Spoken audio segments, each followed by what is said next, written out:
Res, da avtorske skladbe sredi septembra v Baru kulture nismo slišali v izvedbi Ane Marije Mitić tria, se je pa gostja predstavila kot odlična šansonjerka in pianistka. Kdaj bo čas, ki me najdeš med valovi večnosti. Zdaj sem ga lep, svobodno poletim. Malo za šalo, malo za res. Ko so vas povabili v Medvode, ste vedeli, kam morate? A veste, da sem točno vedela, ker sem bila že velikokrat v tem kulturnem domu in mislim, da celo obiskala tudi že to kavarno. Ko so mi pa razložili koncept, torej kako so pogovori sploh formirani, kako to nastaja, pa ko sem videla, da je resna ekipa zadaj in to taka nadebudna, fina, pozitivna, ja, potem se nisem mogla odreči vabilu. Tokratni pogovor z Ano Marijo Mitić je bil že 31. po vrsti, ki so ga pripravili v literarni sekciji Bezeg. Ta je vse do pozne pomladi delovala pod okriljem Kuda Jarem, dokler ni slednji objavil sklepa o samoukinitvi. Bezgovci pa našli novo okrilje. Ti povej. Zdaj smo pod kulturnim društvom Smlednik. In imate sezono začrtano, glede na to, da danes začenjate z novo sezono klepetov?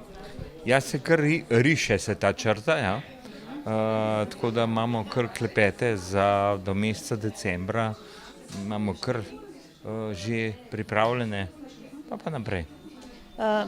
Vedno znova se sprašujem, s kakšnim argumentom prepričate vse, da pridejo sem razkriti svojo dušo, recimo? Ja, napišemo, kdo smo, s čim se ukvarjamo, koga vse smo že imeli, da bo zelo lušten in se kar odzovejo. In argument, s katerim ste prepričali Ano Marijo? Ni bilo treba dosti. Bil sem na besedolovu in potem po besedolovu sem samo rekel, da se dobimo na hodniku in da vprašam in bila takoj za to.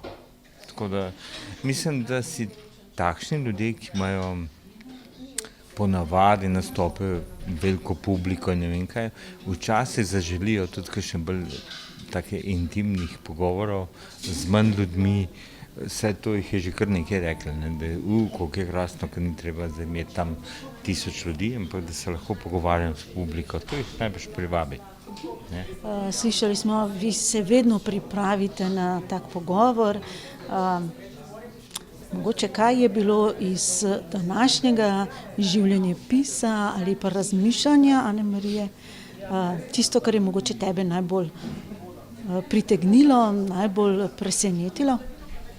Mogoče to, da je hotela iti študirati medicino in potem se je odločila za umetnost.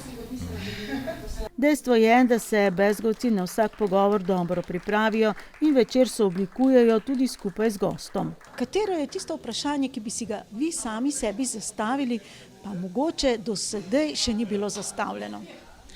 Se zna zgoditi, da bo danes, ampak jaz bi sama sebe zagotovo vprašala, kdaj sem postala šansonjerka.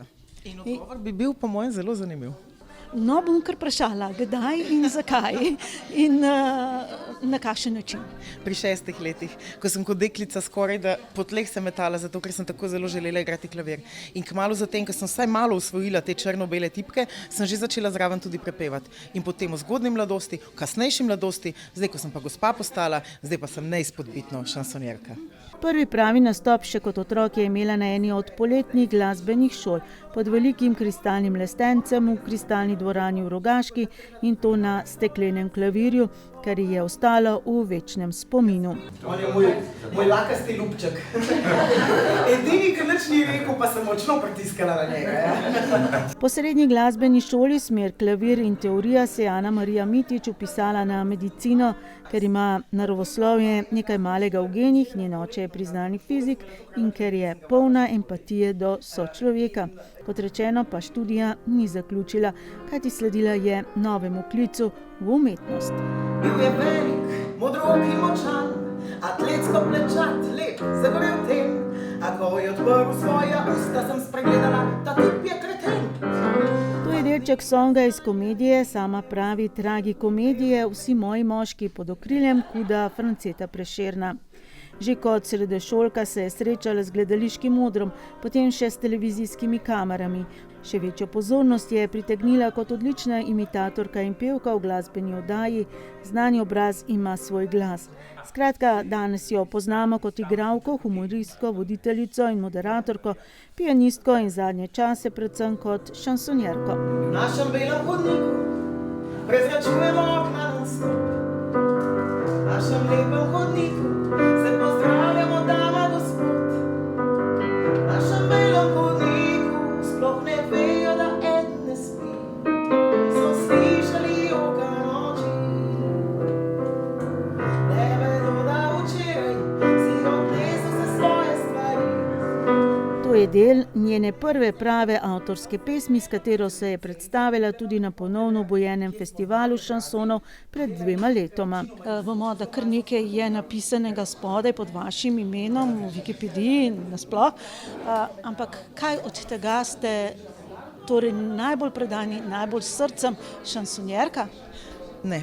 Veste, katera je moja glavna, prva in najboljša, in najlepša, najtežja, najbolj kompleksna, hkrati pa najbolj užitkonosna vloga? Mama. In tega mi ne more nihče vzeti oziroma iztrgati ven iz mene, in ko se rodi dete, se rodi tudi mama in skupaj z njim raste. Tako da moram reči, da imam izjemno razburljivo življenje. Torej, Anamarija Mitić je tudi ali predvsem mama 7-letnemu sinu Levu. Sestavni del vsakokratnega pogovora je tudi kviz za obiskovalce. Ja, vprašanje smo zastavili tako, da so malce pregnana, tako da nisem prepričana, če bodo čisto vse znali pravilno odgovoriti. Kljub temu, da sem zelo odprta oseba, verjamem, da se skriva kaj, kar še širša javnost ne ve.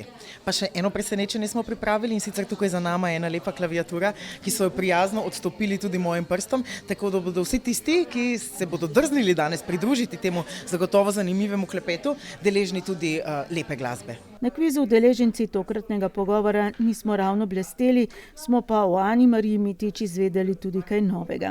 Trditev številka 1. Na odru v samostojni predstavi ni stala že 7 let. Na presenečenje zbranih trditev drži. Je pa že napovedala, da bo nastopila v komediji Ženske brez filtra. Sami mlajši pa lepši prihajajo, wow. Pa dobro, pozdravljeni. In želajo.